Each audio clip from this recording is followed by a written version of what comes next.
It's my mom or my dad or anybody, I want that happen to them, because that's my nature. I like to help out people, even though I don't know them. Tommy Lau's always watching what's going on. He's worked with NYC Transit for almost 23 years, operating the express bus into Manhattan from Brooklyn south. It's also his neighborhood, which is another reason he couldn't just stand by on March 23rd at this spot along 86th Street by 25th Avenue. Because I saw what is taking place. He's trying to mug these old elderly couple.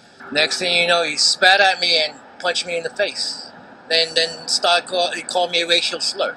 He ran across the street. I ran after him, but I lost my footing and fell.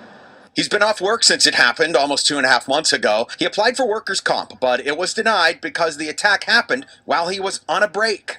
Robert Gray is a workers' comp attorney. It often does cover people who are traveling to and from work.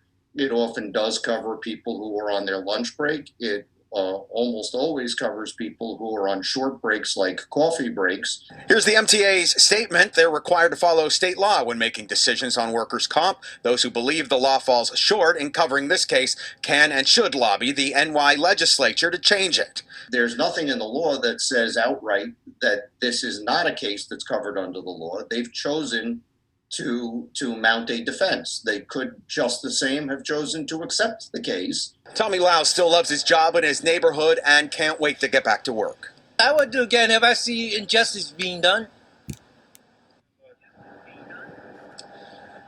This will go now before a workers' compensation board judge. A spokesperson for that state agency says there is no general rule that applies to all situations.